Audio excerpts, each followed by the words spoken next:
everybody, and welcome back to another episode of From BA to Broadway. You know who it is. It's me. It's Mr. Brennan Stefanik. Here with your general programming reminders. Folks, every Monday we are here with the main episode, and every Wednesday we are, of course, here with our miniseries In the Spotlight.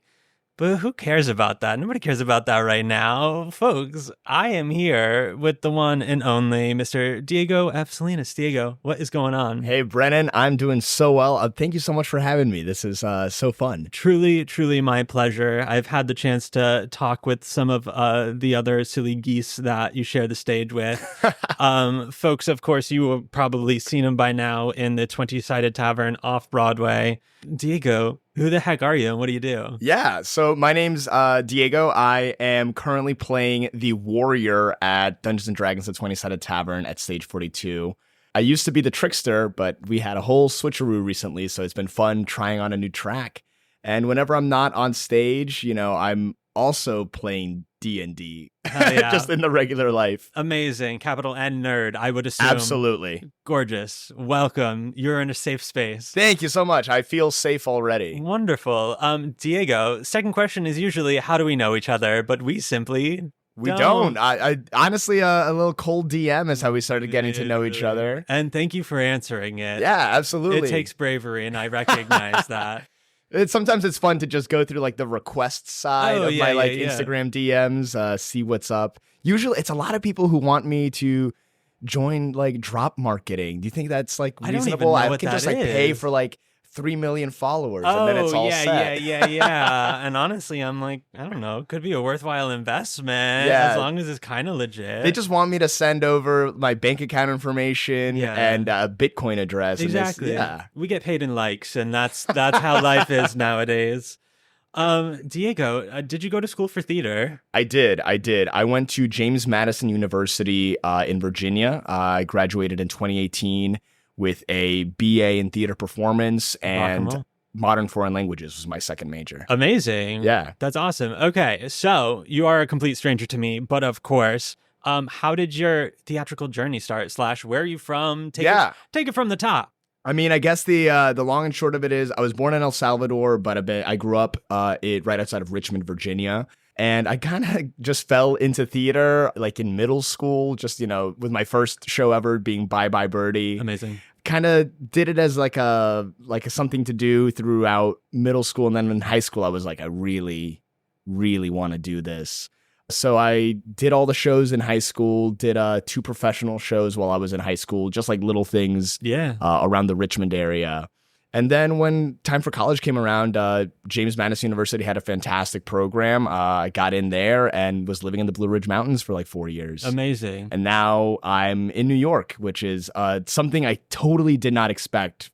I did not have it in the cards for 2024. Yeah. Right before this, I was living in Chicago. Mm-hmm. And then, one phone call and suddenly I have 2 weeks to pack up my life, quit my other job, and figure out how to live in New York City. Yeah. Damn, what an adjustment, man. It was wild time. It was when I got the phone call, it was just like so fast. Like I was doing 2 other shows at the time in Chicago. I'd been doing over 400 performances with Drunk Shakespeare. Oh my God. And I just was wrapping up a run of my first full-length Spanish play that I'd been in. Mm-hmm.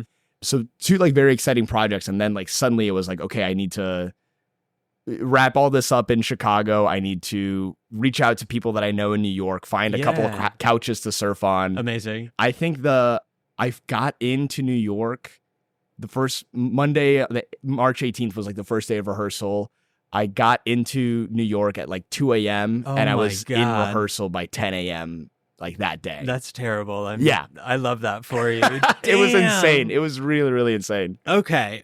So taking it back, you have a BA from James Madison. What exactly did your program look like? Yeah, our program, it was really robust. There was a lot of place for folks to go, into the area of specialization that excited them. Obviously, we had a very good like tech theater program and like designer program. A lot of folks who were into dramaturgy or new play development also found their niche. But I kind of knew from the get-go that I wanted to be in the performance program. So you did have to audition to get into the theater program at JMU. And unlike some of the other places that I went to, getting into the theater program doesn't automatically mean you're accepted into the university. Oh, okay. So you could have made it into the theater performance program, but if for some reason the university as a whole like didn't extend it, damn. Yeah, like it was a whole thing.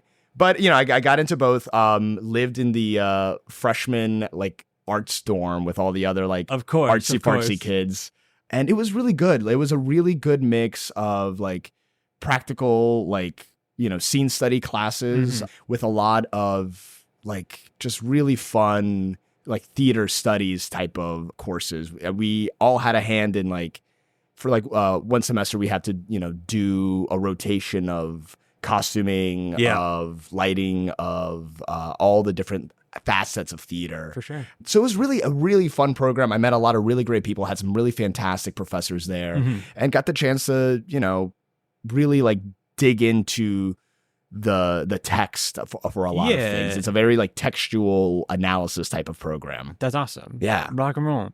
Would you say that the university kind of had you prepared in terms of like the career side of being an actor? Yeah, I think there was even in like the student productions or like the like main stage productions that were directed by faculty or guest directors, there was a lot of emphasis on professionalism and being on time, being prepared, all the fun stuff. And then I really felt that towards the end of the program, I think it was in my senior year, we have a auditioning and professional issues class. Gotcha. Where the whole semester is just about how do you go in and do a cold read? How do you like present yourself in the best way possible at an audition?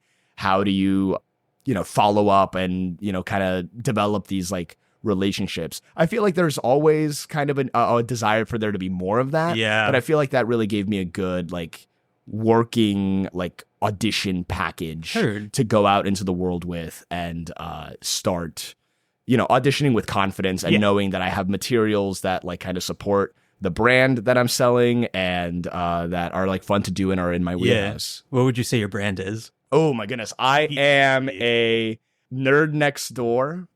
I love like, I'm really like driven. Like I think I'm a very like intellectual type of performer and I love being a collaborator. Great. So if you ever need like some, spicy little dude who plays D&D like next door, I am your guy. The market is wide open for you. The day that there's like I've always said like put me in a rom-com and like it's over. Like that is what I want like most of life. I've always loved rom-coms and I would love to be in one day. Hell yeah. It's going to happen. I got a feeling.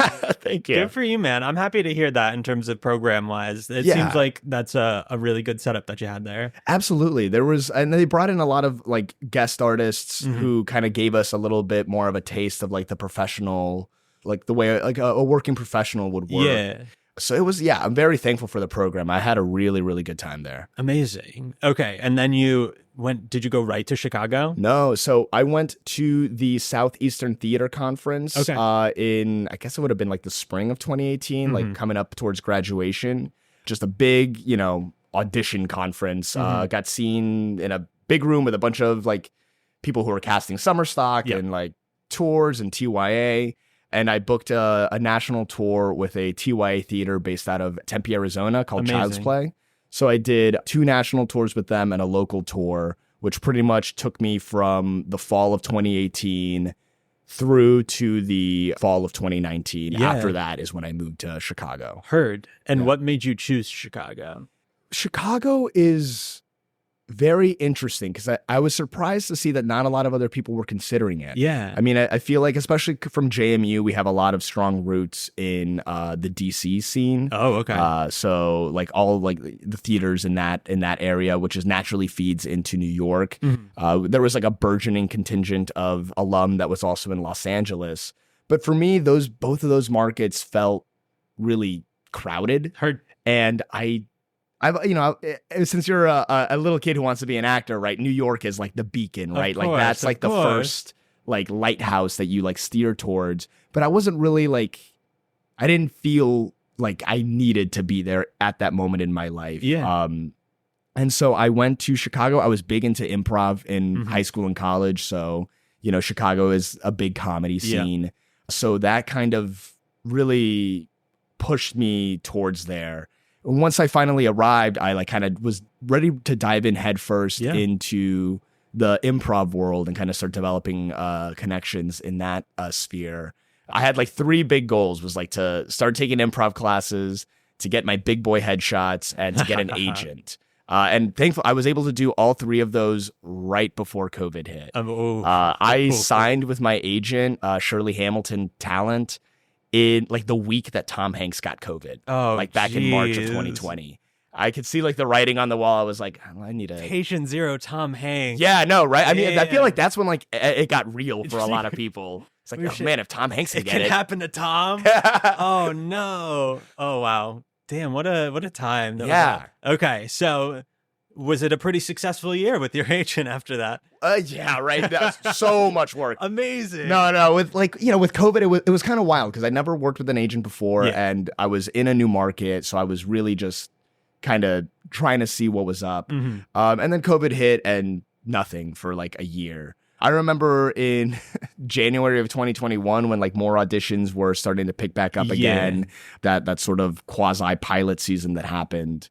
I was like, I remember feeling rusty. Like that was the first time I've ever really felt like rusty as a performer because I hadn't like auditioned for anything for a year. It was also like self-tape central and that's something we didn't practice at all.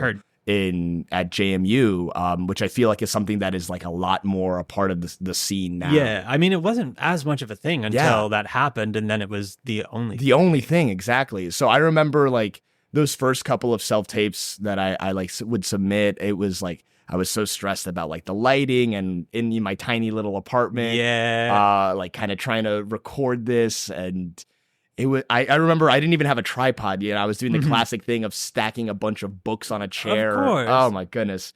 But yeah, no, it was once things started picking back up and, more auditions started coming my way. My real focus was just developing relationships with like the casting directors that kept calling me back in. I'd go back and look through my email and see like, okay, I keep getting called in by this specific casting office.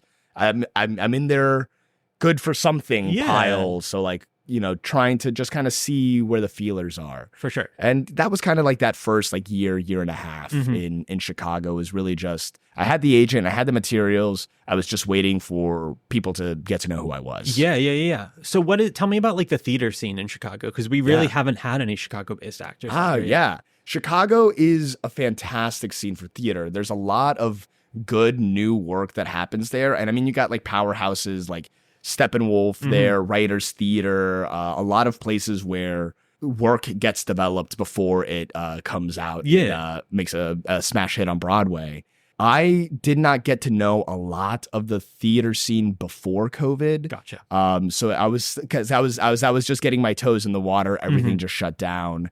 But one thing that is fantastic about Chicago is that you don't have to get up at 3 a.m. for EPAs. That must be so nice. There have been so many times. Like, don't worry. Like there are some where it's like I've been in a couple where like I show up super early and still don't get seen. But the majority of them, unless it's like something that's happening in Chicago, you can kind of just like walk in. Like I'm non-union, so wow. It was really gives you an opportunity to get seen, and it's a really tight-knit type of town. Like, I feel like in any type of theater town, like everyone knows everyone. Yeah. But in Chicago, everyone's very laid back. There isn't it's not as cutthroat as I would imagine like New York or LA might be in certain ways.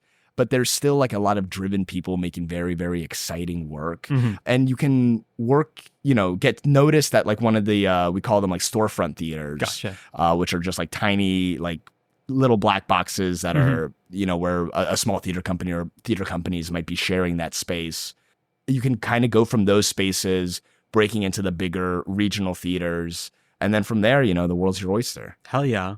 Okay, sweet. So then now you're here. We got you. We got you here. Yeah, now I'm in New York, baby. Do you think you're going back? I think so. Right now I'm considering Chicago as my home. My fiance is in Chicago and like we really love our apartment, and what we pay for our entire apartment in Chicago is what some people pay for like one bedroom in a 3-bedroom in New York. Yeah. That's what I'll say about another thing that's like really great about Chicago is like it's a really great place to cut your teeth and get some credits. Because there's a lot of like, here in New York, there's like the Law and Order, SVU, this, that, and the other. But in Chicago, we got Chicago Med, Chicago PD, and Chicago Fire. So if you're looking to kind of get some credits on your resume before making the jump to LA or making the jump to New York, you can get some like quality co-star roles, some like good regional theater roles there, which, kind of just sets you up a little bit better than trying to cut through the noise in the bigger markets. And it's also like super easy to fly to LA from Chicago or to fly to New York. Yeah. If I'm being honest, now I'm trying to think of where Illinois is in the country, and I'm smack dab in the middle. Like top middle-ish? Yeah, top middle-ish. Yeah. Right there on the shores of Lake Michigan. Okay, yeah, that's perfect. Yeah, it's a great place. When I auditioned for 20-Sided Tavern, I was living in Chicago. I did the self-tape submission at home, and then I got called in for the callback. And it was super easy just to fly out, stayed with a friend for a couple days, did the callback, did the final callback, and then flew back. Maybe not something you do for every single audition, but like, for the ones you really believe in, it's not that hard to travel when you need to. Heard. Yeah. Tell me about your audition experience, because what I've heard from everyone has been absolutely wild. For 20-Sided Tavern? Yeah. It was crazy. I'd seen the 20-Sided Tavern back when they did a tour, like a 4-month tour in Chicago. They were at the Broadway Playhouse, I believe. Friend of mine from Drunk Shakespeare had free tickets, invited me and another friend to go. We saw the show, thought it was fantastic. Realized there was some shared DNA, like, in the program and whatnot. Yeah. So I just kind of like stayed in the loop on things. And then in 2024, when the casting notice went out for the Off-Broadway run, 2 separate friends had texted me they were like, oh my God, you need to do this. It'd be perfect for it. And it was interesting. It was a self-tape at first. We had to do kind of the classic, like, tell us a story. What's your experience with Dungeons and Dragons? And then they had us read like a little excerpt from the scripts, from like the DM script. And it felt very familiar. Like that form of theater has felt very familiar for me because since like August of 2021, I'd been performing in Drunk Shakespeare. So I'm very used to the form of theater where it's heavy on the improv, like yourself playing a heightened version of yourself, playing a character on stage. I've been saying that like my entire niche now is improvised drinking immersive theater. Like that's what like that's such a specific skill set to have. I know. I joke that I'm like, I just want to do a play with a fourth wall now. Like I just want to like walk on, be a character, and then walk off. What is the format of Drunk Shakespeare? Yeah, so the idea with Drunk Shakespeare is that there are 5 actors on stage. At the top of the show, one actor takes 4 shots of liquor. Oh my God. And then they do Macbeth. Okay. And I did over 400 performances with Drunk Shakespeare as Banquo and as Macbeth. Oh my God. It is an insane show. It's like a 120 person house in like a runway style theater. And it gets crazy in there. I would imagine. Oh yeah, people get rowdy. We get rowdy on stage too. Like we're in it with like the people, and you can just feel like the energy coming off. Are y'all drinking throughout as well? Yeah. So it's like the one actor's the one who gets to drink, and then from there, everyone else just trying to keep it on the rails. Heard. I love that. We had the founder of Drunk Musicals here a couple of weeks ago, and I'm just like, I've been to one of those where everyone's just sending them shots and they're keeping the tally, and I'm looking up and there's like over 10 on the board, and I'm like, I feel like I would die. I think I would be literally deceased. I always say after all my experience with these types of shows, I really only drink for work nowadays. When God. I'm home, I'm like, nice glass of water, You know please. what? At least you're not drinking because of work. Yeah, right? It's the little things. Damn. Yeah. Okay, wild. Yeah. Now, you do have an improv background. I do. Okay. So, and you said that started in high school? Yeah. I auditioned for like the high school improv team, Uncharted Territory, got on my freshman year, and it just really like, it was nice because it was like a subset of like the theater kids, and then there was like the theater kids, and like inside of that, the improv kids. Amazing. And that's just like where all the weirdos hung out. Of course. You know, we were just doing a bunch of short form, like improv, like very, you know, fun and loose. Yeah. And then when I got to college, I was very thankful to make it onto the improv team there my freshman year as well. New and Improved, which was an improv team that had, at the time, I think had been going on for like 18 or 20 years when I joined in 2014. And it was, again, like that was where I got exposed to like long form improv and like doing more of like Ass Cats and Heralds and things like that. And I just really fell in love with like the philosophy of it. Like I love like getting in like the technicalness of like what makes a joke work and like how comedy, like I always like in directing like something comedic is a lot closer to like directing a musical. Yeah. It is all about that rhythm and the beat. Gotcha. And making sure that like, you know, da-da, like heard, you get that punchline in the right moment. Yeah. So I did that improv all through high school, all through college. Did y'all have like an improv scene in college? A little bit. You know, like there was one team for the majority of the time that I was there, a second improv team sprung up towards the end of my time at JMU. And we just perform shows like every month. Yeah. In the student union, and we, you know, normally get like a good 30 or 40 other like kids out there who watching and getting involved. We do sometimes collaborations with like other like departments in the university. But yeah, no, it was fun. It was just like a lot of people who really cared about being funny and liked talking about comedy. It really gave me that kind of awareness of, you know, like beyond just like saying something funny, like technically, how does it all work? How to be a good scene partner, how to collaborate, how to share the spotlight, which I think are things that are essential for any human being to know. Of course, that rocks. Yeah. I feel like my college, I feel like we did have an improv scene, and I feel like it was a mirror of the a cappella scene. Oh, yeah. It really felt like, it felt like the same kind of culture, just with like weed.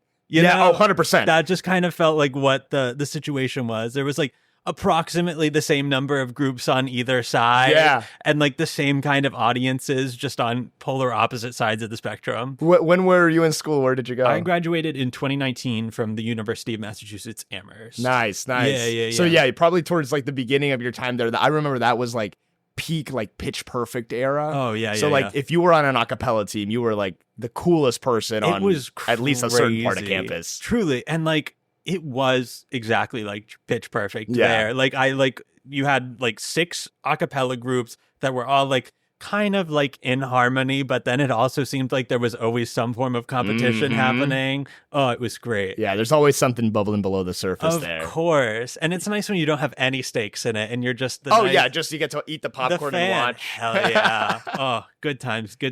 Yeah.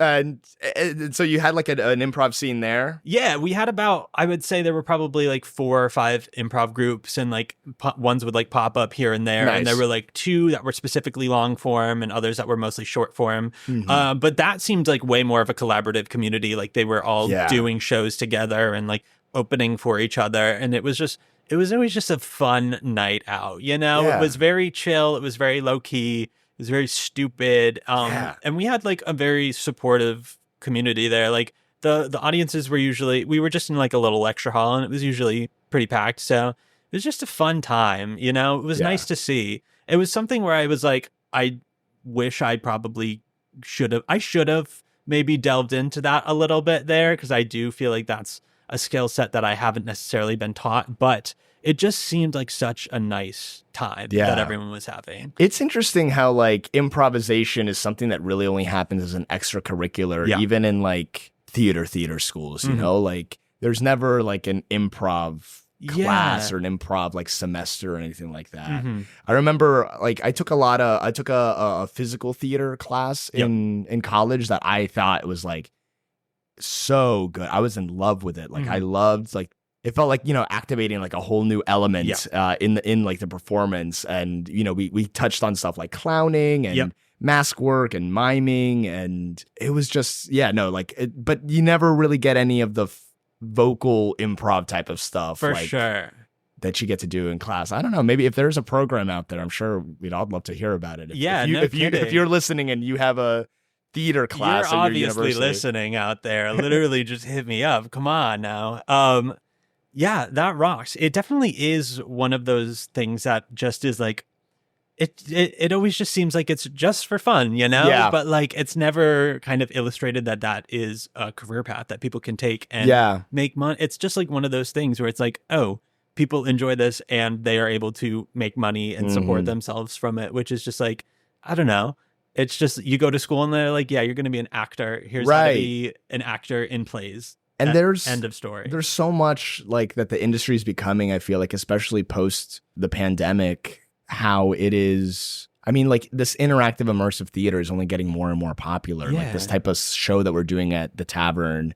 I mean, like Sleep No More has obviously been doing it for like years and years at this point. But like, that's really it in this city. People want to be able to like poke it, and like they want to be able to change it and see how it evolves and adapts. Like they want to be in it now. I feel like there's such a craving from patrons to like want to like be in the middle of it and affecting what is happening on stage. Yeah, it's just, I mean, that's something from your show that was just like a real breath of fresh air in the city. It was just like a nice community, and it just felt fun and lighthearted in a way where I was like, I haven't felt this in this city in like a long, long time, you know? Especially because like, you know, people are coming from all sorts of places, and like they get there and they see people that are dressed up in like their Ren Fair outfits or in their like cosplays, and you know, it's such a community feeling in there. People always kind of like, how often do you get to go to a theatrical experience and then like at the end of the show, random strangers are like talking to each other and like complimenting each other, and exactly. It's so exciting. Yeah. And then like, I guess the flip side from the performer standpoint too, like once you get to this city, like the culture is just, it can be so fucking toxic, you know, in a way where it really makes you question. You're like, do I want to do this? But it's like, I think that's especially the musical theater of it all in this city. But it's like, there are other options that you can take, other paths that you can take.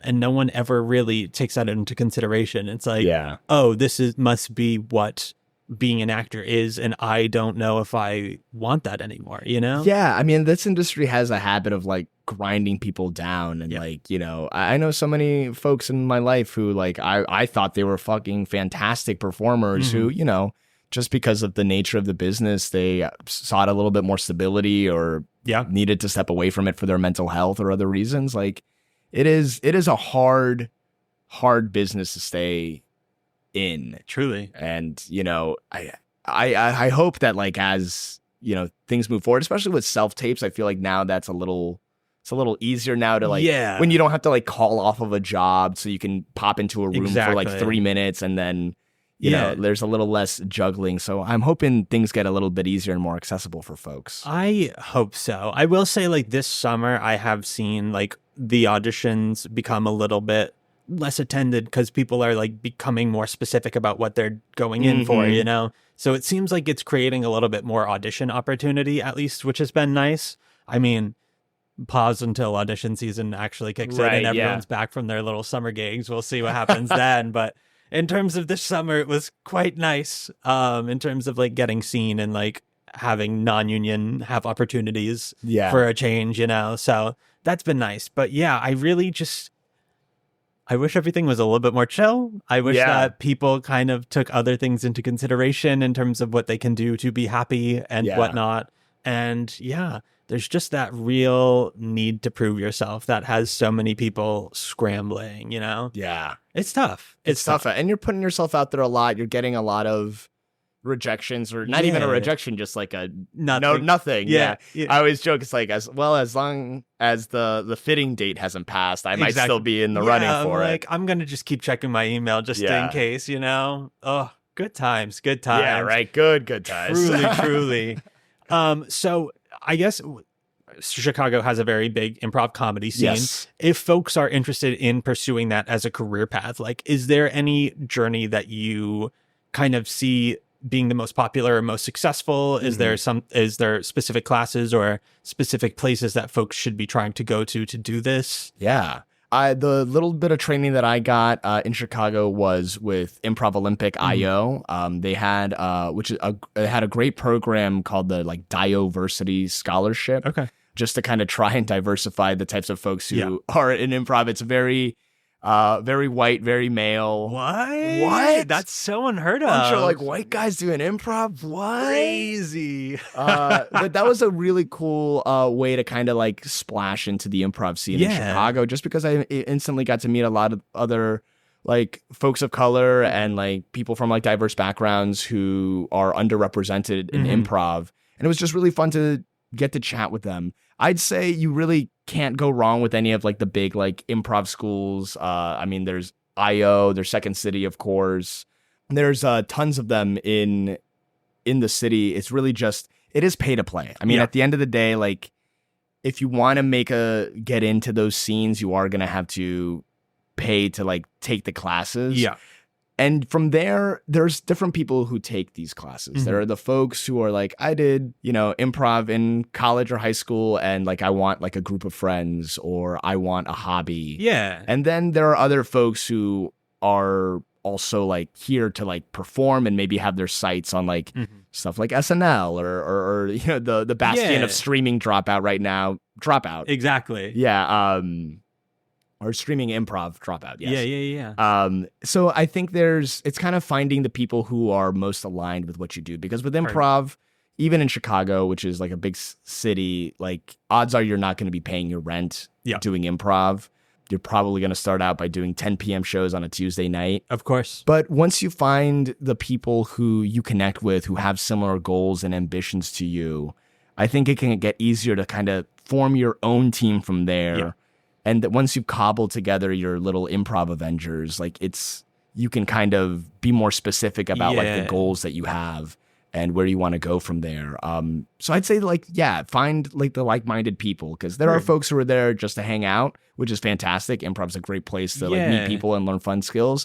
But then there are folks over there who are going to be your collaborators, who have different irons in the fire that you can get involved in at the ground floor of. A lot of creative energy there. So it's just kind of finding the people who are doing what you want to be doing and lining up with them. That rocks. Yeah. That's nice to hear. It is like also nice to see things like Dropout bringing improv more into the zeitgeist of the real world. Like I downloaded Dropout after seeing TikToks. Like, I was like, I feel like I've watched this entire episode just in different segments, and I feel like I should just watch it for real. Absolutely. Because I enjoy it every time, so it's nice to see that. And then like also like it has been around, but people I feel like never really perceive it as improv, like things like SNL or like Whose Line Is It Anyways? That was so fucking big. Like my family was watching that, and like never were we like, oh yeah, we're watching this improv show. It was just like, oh, it's just this show that makes us laugh. Whose line is it anyways? With these famous people that make us laugh, know?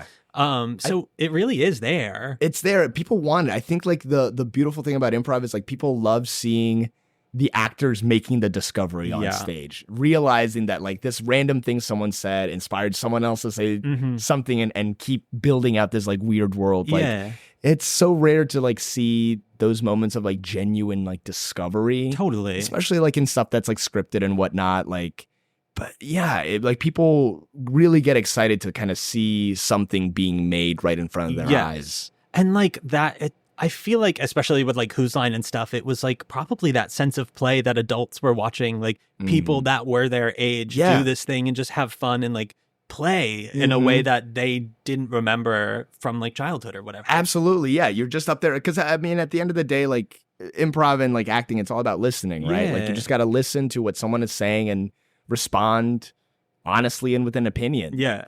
Whether like that's the honest opinion of like an old crone that you happen to be playing in a Subway shop or something. 100%. And then it's like the thrill of like knowing that like there's some of the things that happen in improv you could not write. Like you could not plan. Like it is, people get such a kick out of seeing that.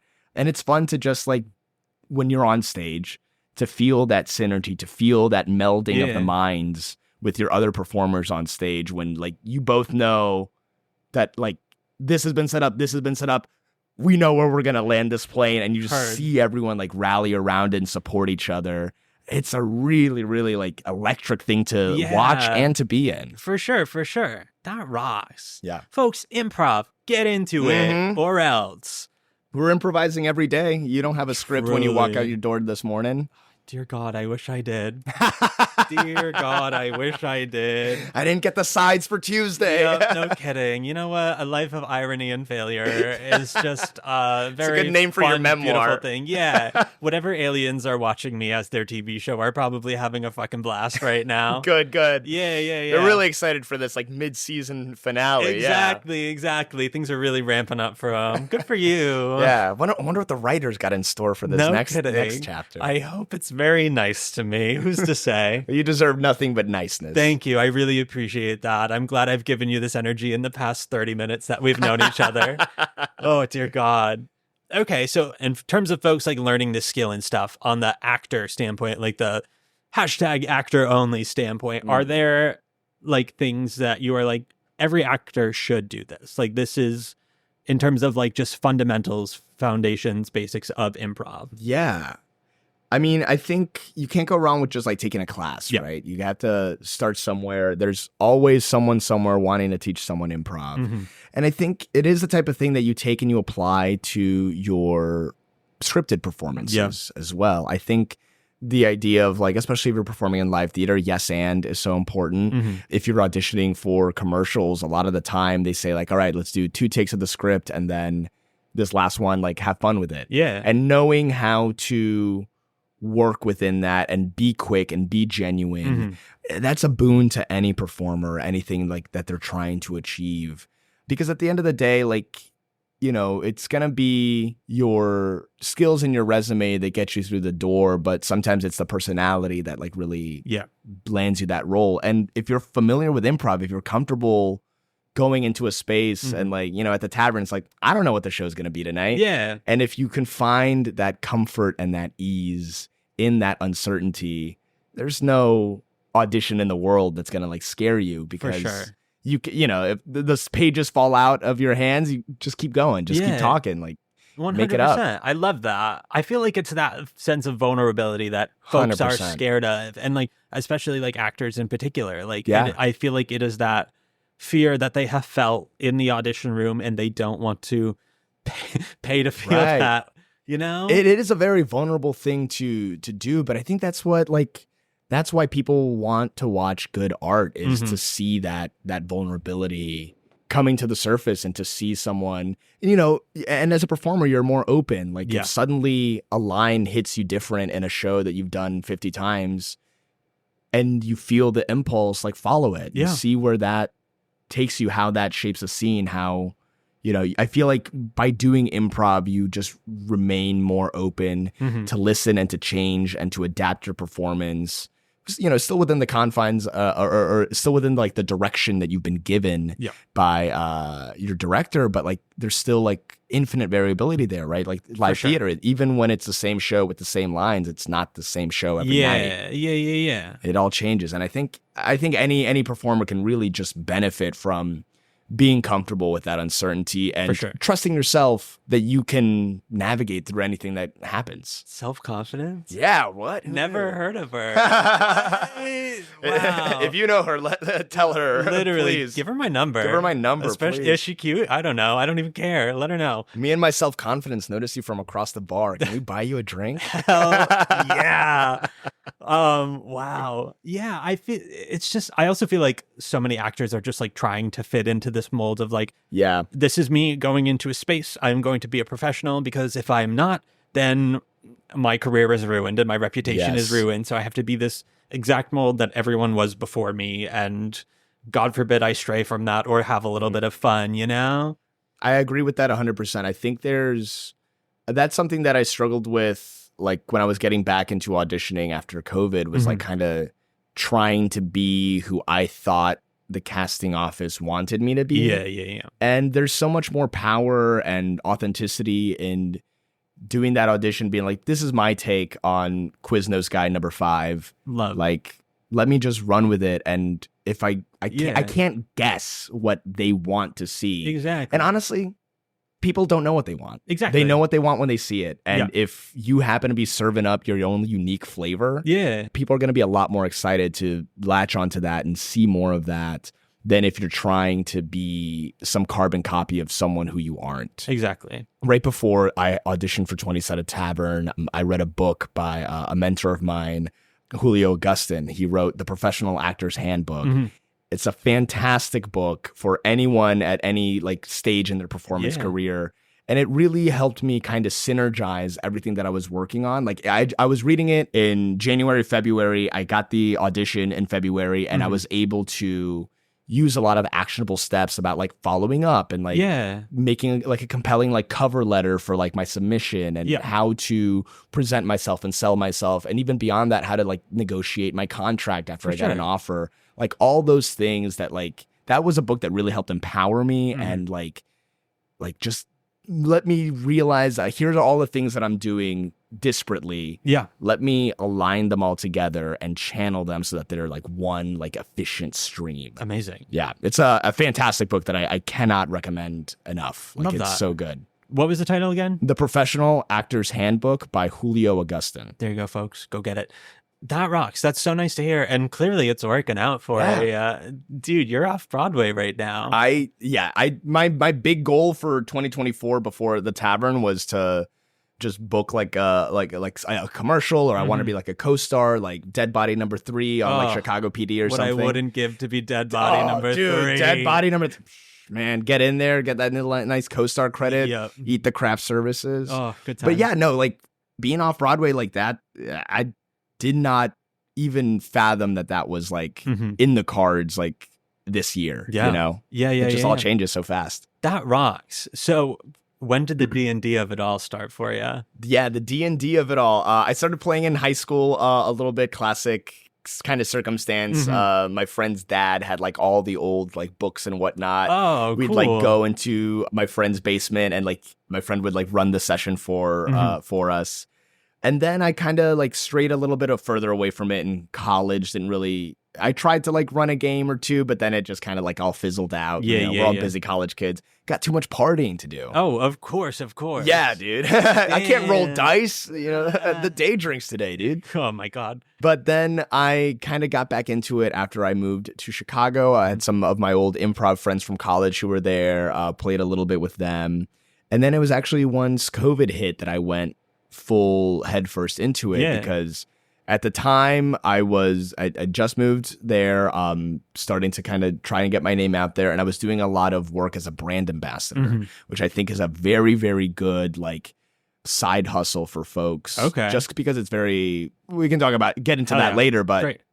I was working as a brand ambassador, so I was working events a lot, and all of the event work dried up, all of the auditions dried up, and rent still due at the first of the month. And my fiance, she told me, why don't you make a listing on Fiverr and see if anyone wants to pay you to run a D&D game? And I was like, I don't know. Like, I'm not like an expert on the rules. But she was like, you're an improviser. You love storytelling. You can command a room. Like, for sure. Try it. Like, who knows? Just put the hook out in the water. Awesome. It might yield something. Yeah.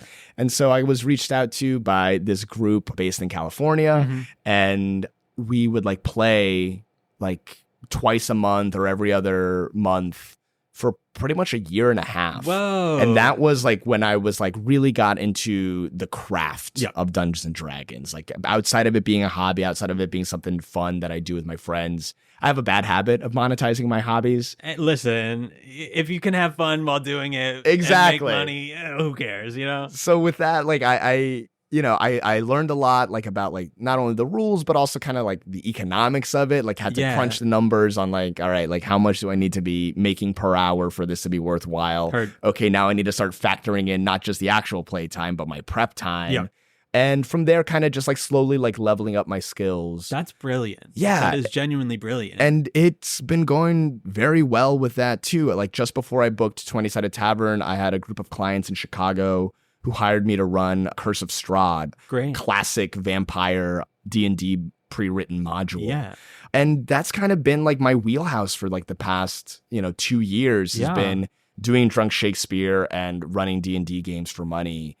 And the beautiful thing about that is like there's so much space for people to get in on that. Yeah. There's startplaying.games is a good website for people to like list their services on. I have my own website foreverdm.xyz where folks can like reach out to me, and I've done birthday parties, I've done bachelor parties. Amazing. Like I had a group of folks who like a friend group that got together like once a year. Yeah. They all fly in from different parts of the country, and they wanted me to run like an 18-hour, 2-day like D&D like marathon. And that was so much fun. Like, and so, so that's kind of how I got into all like the D&D stuff. And from there, got sucked into like watching the YouTube videos and, of course, and, like the whole industry of it all. Yeah. Got really into Dropout. Yep. And so, that's kind of how it happened. So that way, when like 20-Sided Tavern came along, it's like, I know the D&D stuff. I also know like the business of the D&D stuff. And I know that this is only going to be getting more popular. Like this, for sure. The 20-Sided Tavern feels like the place to be right now, for sure. Yeah.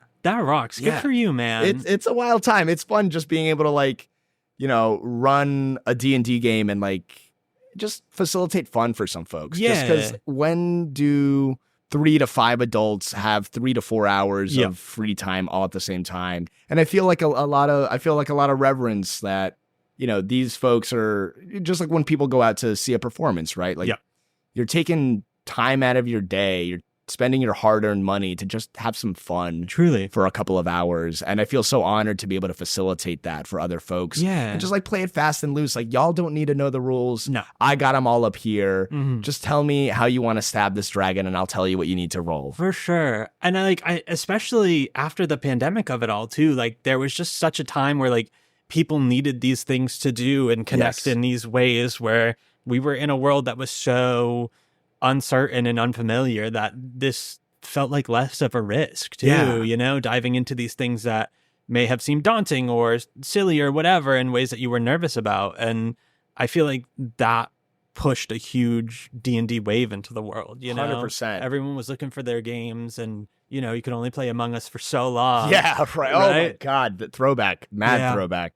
And I think there's like people, especially like in these times of like uncertainty that we live in, like people love that sense of community being around the table, whether it's like the virtual tabletop or like the one in the kitchen. Like I think there's a severe lack of third spaces in our society. Like where can I go to just exist around people I enjoy? Truly. And I feel like a lot of folks are finding that around the gaming table, whether you're playing Catan or D&D or Pathfinder or Blades in the Dark, or just, the classic thing of hopping on Call of Duty with your buddies. Like, the people want that sense of just hanging out with their friends. And I feel like for some folks, they were able to find that during the pandemic. And I don't know, I just love it. Like when people just get to make stuff up together. Yeah. Like that's a beautiful place to be. It's so nice. It really is nice. It's just such a lovely way of escapism, and just like, I don't know, who the fuck cares about my day job that I'm dreading tomorrow? I got a fucking monster to slay now. Yes. And it's like the wish fulfillment of it, the fantasy. I remember there was an audience member one time. How much D&D have you played? I have never completed a full campaign. It's always fell through some way or another. Yeah. I'm a big Dimension 20 fan. That was my gateway drug. Great. So I'm familiar for sure. Okay. I just haven't had the thrill of it all yet. No, I hear you, man. Usually I find that it's like around session like 3 or 4 that like the home game kind of starts to get a little, the scheduling gets a little crunchier. But I remember there was one time someone asked me before the show started, because we're like in the crowd mingling with folks in the audience before the 20-Sided Tavern starts. And someone asked me, one of the first elections that we have in the show is we don't have enough money to pay for this bar tab. Do we persuade or deceive the bartender? Do we lie or do we tell the truth? And every single time, I think except for like 2 or 3 times in the time that I've been here at the tavern, has the audience chosen to persuade. They always choose deception. And someone asked me, like, do they ever pick anything else? And I was like, no, not really. And they said, why? And I thought about it for a second. And, I thought about making a joke or something off the cuff. But when I really thought about it, I was like, there's not a lot of opportunities in society where it's like okay to lie or okay to steal. That's so true. Or even like okay to like, I don't know, like swing for the fences. Yeah. Right. And I think that that's what people love about like the game and like the show is being able to I mean, I wouldn't lie in my real life, but Never. I want to see what would happen if I lied here. Yeah. That's why, as soon as someone gets into D&D game, it's like, I steal everything that's not nailed down. Exactly. They want to see how much they can, like, get away with and what happens when they, like, push that envelope. Yeah. And then I think as, a dungeon master, a good dungeon master will have, like, fun and fulfilling, like, consequences to that. Course. Like, yes, and now you have a reputation in this town. Exactly. Yes, and now this bartender's going to remember you and is always going to think about, like, oh no, he's got dragon pox. Like, exactly. You come back into town a month later, he started a charity in your name. It's like, oh God. there's just no actual consequence to failure, which is something that no one ever gets to experience in the day-to-day.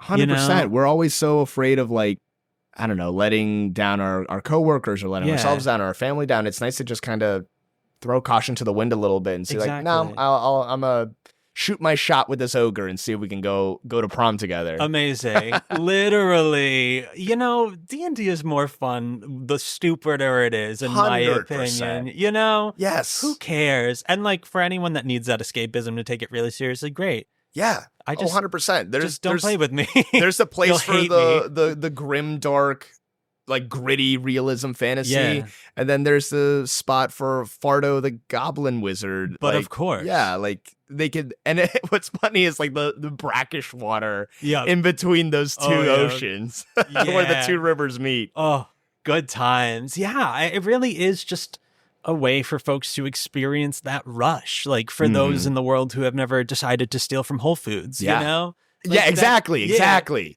Yes. You can finally do it without the fear of being banned from a national corporation. Instead of stealing from Bezos in real life, you can steal from the dragon Bezos exactly. in your fantasy game. Way different. Yeah. Oh, it's just so nice. It's nice that it's in the real world. It's nice that it's creating opportunities. Mm-hmm. Like, I mean, one of the things that I admire most about Dropout is that it's just a bunch of friends getting paid to, like, do what they love, And you can feel that, like, community and that love. Yeah. Like, it really comes through the screen. I mean, I know getting to meet Abri Iyengar and Erika Ishii this past week and getting to work with them in rehearsals I was just floored, like, how warm and open they were from, like, day one. Mm-hmm. Like, it never felt like I was, like, I mean, I was freaking out. Oh, but of course.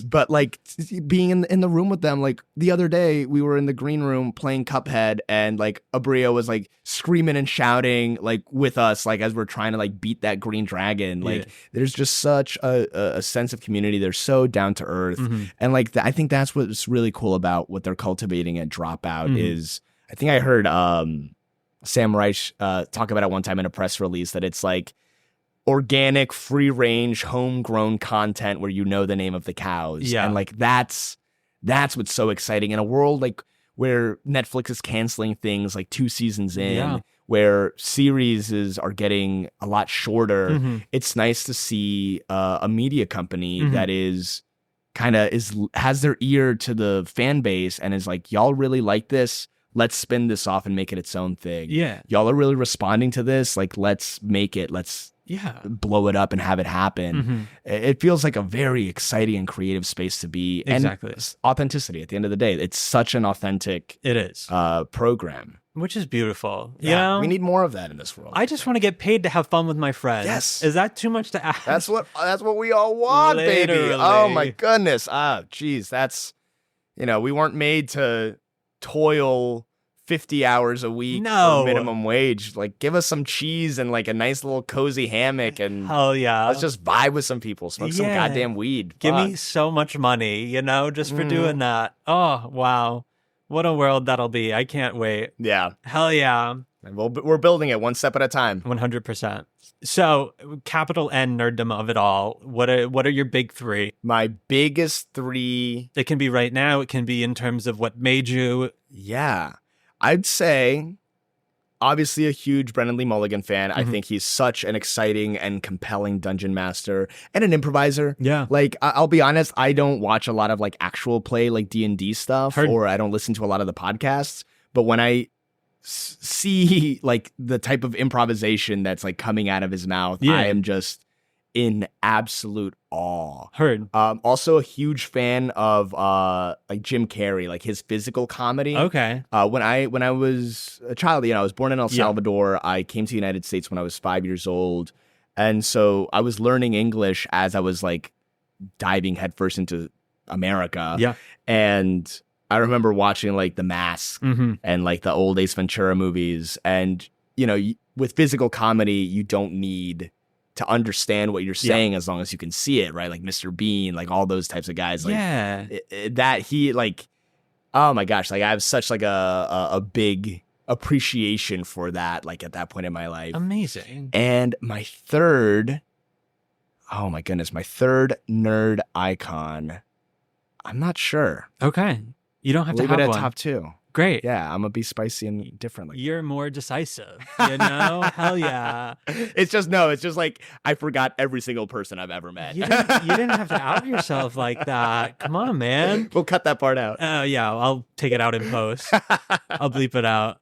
How about fandom-wise? Fandom-wise, yes. yeah. What's made you? Oh, man. I am, again, forgetting every single thing I've ever loved and experienced. I'm asking the hard-hitting questions. Yeah, no. These are the ones that are hard. Like, ask me about my, like, agrarian tax policy. I was a huge Harry Potter kid growing up. Like, I think that was, like, my first foray into fantasy stuff. Mm-hmm. Love, like, science fiction as well. Like, the Alien movies were, like, huge for me. And I don't know. I always I love dystopian things as well. Like, I love engaging in, like, a weird, like, dystopian world. Like, one of my favorite movies is, like, Children of Men. Okay. And, like, I don't know. I love seeing how bad things could possibly get and just being like, okay, so that's how they did it. Like, let's see if we can avoid that. But if we end up there, oh my God, at least I'll know how to like navigate it. Like, yeah, I'm so sorry this world has gotten to the point where it is. It's all right because you're prepared. I also Delicious in Dungeon is something I'm loving right now. I don't know what that is. Oh my God, it's so fun. It's basically like a D&D cooking show. Wow. Where these like characters like going through a dungeon to try and revive one of their fallen party members, and along the way they meet a dwarf who like teaches them how to prepare and like cook the monsters. And so it's like a whole like, the meat of a chimera is analogous to like making like chicken cutlets. Okay. I have this like secret theory that like since the birth rate in Japan is falling so low, the Japanese government is secretly funding animes that are teaching people life skills that could help them attract like a potential partner. That's so deep. That is like my like tinfoil hat like hell yeah theory. It's like yes, we need to get the birth rates back up, so let's teach everyone how to prepare a meal. There was this this anime I watched about this like Yakuza member who like leaves the life, like the gang life, and just becomes like a stay-at-home husband. Wow. I just love those little like slice of life, like weird little animes. Yeah. We really are reaching that point in society where they're like, let's actually show you what humans are supposed to be like. Even in like Disney of it all too, the villains are just becoming real life circumstances, and it's even more terrifying, Yeah. Damn. Coco ruined me. Dude, oh my God, I can't watch that movie without crying. Exactly. Inside Out 2, that wasn't a kid's movie. I haven't seen that yet, but I've heard it anxiety hits. At the forefront. I literally texted my mom when I got out. I was like, that wasn't a kid's movie. I can't believe it. I was like craving a Klonopin so bad that whole time. I was like, damn, you're really coming for me. Oh, wow. Good times. Yeah, I mean, do you have any other words of wisdom for folks out there in terms of just like doing what you love and making it up as you go along? I think that and it's been said before, there's no like linear path that anyone who's in this career path is going to experience. It isn't A to B to C. It's a lot of ups, a lot of downs, a lot of busy times and a lot of slow times. I think something that's just very important is for folks to trust themselves, listen to themselves, and take care of themselves, and find your community, find your network, find the people who are going to help you advance in your career and, who are doing the type of work that you're also excited about. Yeah. But also find the people who are away from it all and you can kind of forget about like the industry for a little bit.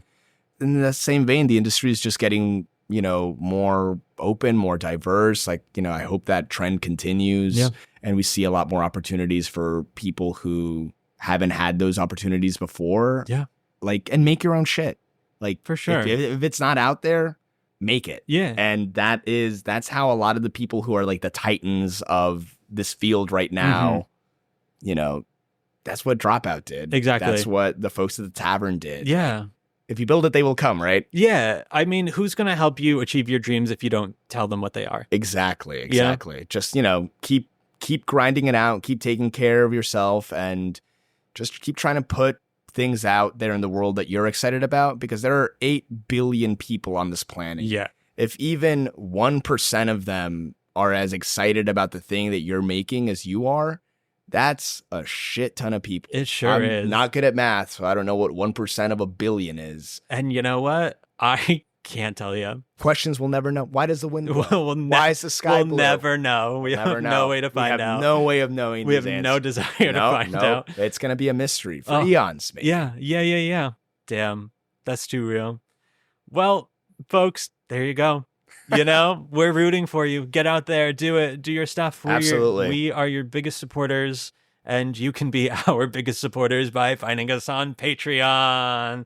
Whoa. Yes, folks. That is patreon.com/BA2Broadway. Say it again. That is patreon.com/BA2Broadway. Just your normal reminder, we are not gatekeeping any info on there. That is just for fun, bonus content, silly stories, etc. I also haven't said this in any other episode yet, but I think by now ads might be running and you can get ad-free episodes there. I don't know if I'll figure out the technology to make that happen by the time this airs, but we'll see. Stay tuned. And as always, folks, you can find us on most social media platforms at BA to Broadway.